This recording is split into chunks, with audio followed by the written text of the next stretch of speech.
Assalamualaikum warahmatullahi wabarakatuh. Alhamdulillahirabbil alamin. Wassalatu wassalamu ala asyrafil mursalin sayyidina Maulana Muhammadin wa ala alihi wa sahbihi ajma'in, amma ba'd. Faqala Allah Ta'ala fil Qur'anil Karim, a'udzu billahi minasyaitonir rajim. Ya ayyuhalladzina amanu kutiba alaikumus syiyam kama kutiba alal ladzina min qablikum la'allakum tattaqun.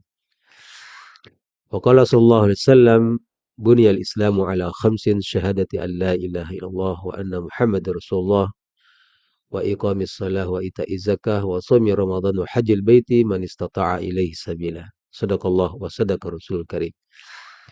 Saudaraku yang dirahmati Allah Subhanahu wa taala, kita sudah berada pada hari ke-7 di bulan suci Ramadan. Mudah-mudahan Allah Subhanahu wa taala puasa kita yang 6 hari yang sudah kita laksanakan diterima oleh Allah Subhanahu wa taala. Saudaraku yang dirahmati Allah Subhanahu wa taala, dalam hadis Nabi kita Muhammad sallallahu alaihi wasallam bersabda, "Idza kana yaumu shaumi ahadikum fala yarfus wala yaskhab wa in sabahu ahadun aw qatalahu falyaqul inni shaiman." Dalam hadis ini Nabi kita Muhammad sallallahu alaihi wasallam mengatakan, apabila kalian sedang berada dalam ibadah puasa, idza kana yaumu shaumi ahadikum fala yarfus, janganlah berkata kotor. Jadi berkata kotor ditahan ketika bulan Ramadan. Meskipun juga di hari lain tetap diperintahkan untuk kita menahan kata-kata kotor ini. Berdasarkan hadis Rasulullah juga, man kana yu'minu billahi wal yaumil akhir falyakul khairan aw liyasmut. Nah, dengan hadis ini berarti anjuran atau perintah untuk tidak berkata kotor ini itu lebih kuat lagi. Karena Rasulullah mengatakan, idza kana yaumu shaumi ahadikum fala yarfus, janganlah dia berkata kotor. Menahan kata-katanya. Karena juga kata-kata yang terlafazkan atau yang terucapkan itu akan dicatat juga oleh malaikat. Wa ma yalfizu min qaulin illa ladaihi raqibun atid. Nah, di bulan ini Nabi kita Muhammad SAW memerintahkan kita untuk menjaga jangan sampai kita berkata kotor. Ya. Karena juga kata kotor ini cerminan dari internal kita, cerminan dari dalam kita. Ya, itu yang pertama. Kemudian yang kedua, kata Rasulullah, wala yaskhab, jangan dia berteriak. Nah, berteriak dengan suara keras, mengangkat suara di bulan puasa yang merupakan gambaran dari kemarahan, naik pitam. Nah, itu ditahan. Jangan dilakukan di bulan puasa. Meskipun juga di bulan lain, ya, tidak berteriak ini juga diperintahkan. Bahkan Allah mengatakan suara keras itu adalah inna angkaral aswati la sautul hamir. Seburuk-buruk suara adalah suara keledai.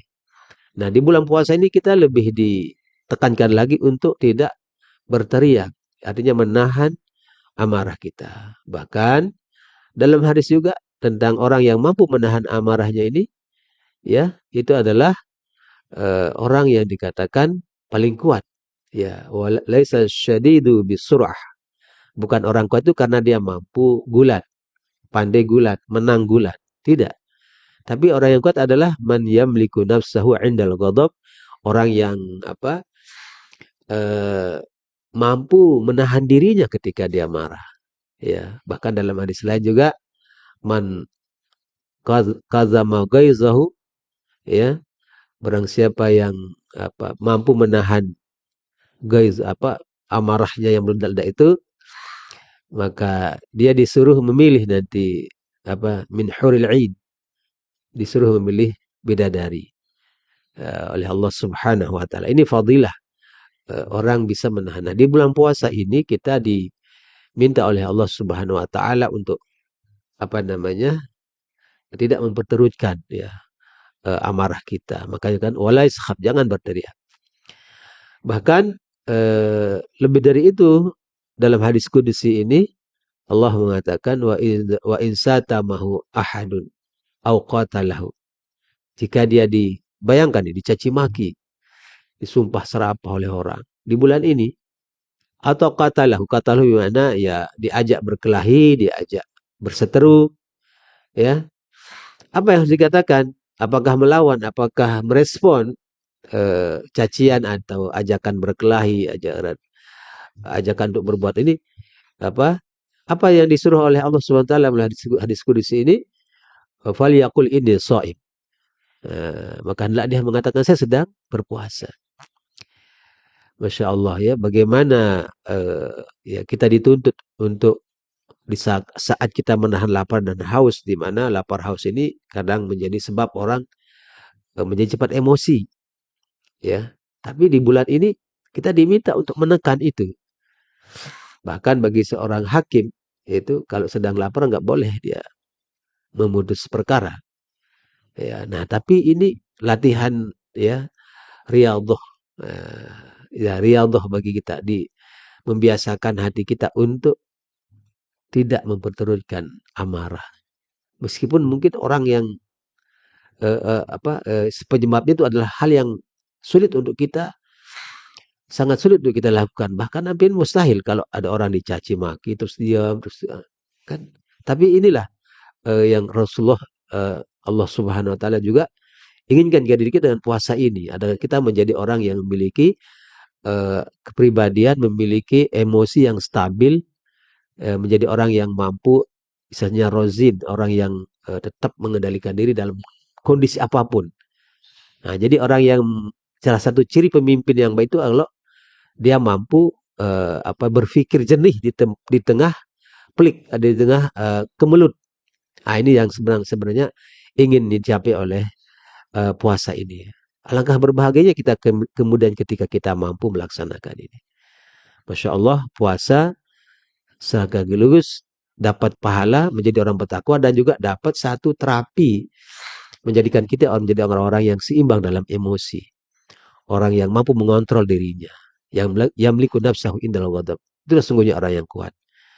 Saudara dari rahmati Allah Subhanahu wa taala, marilah kita jalankan ibadah puasa kita, masih ada sampai akhir nanti. Mudah-mudahan kita diberikan kekuatan oleh Allah Subhanahu wa taala dan kita hari demi hari merasakan adanya perubahan secara internal, secara batin, secara maknawiah kita ada rasakan perubahan dalam diri kita, termasuk tentang tadi itu, perubahan sikap kita ketika ada hal-hal yang membuat kita marah, kita bisa mengekangnya, bisa menahannya.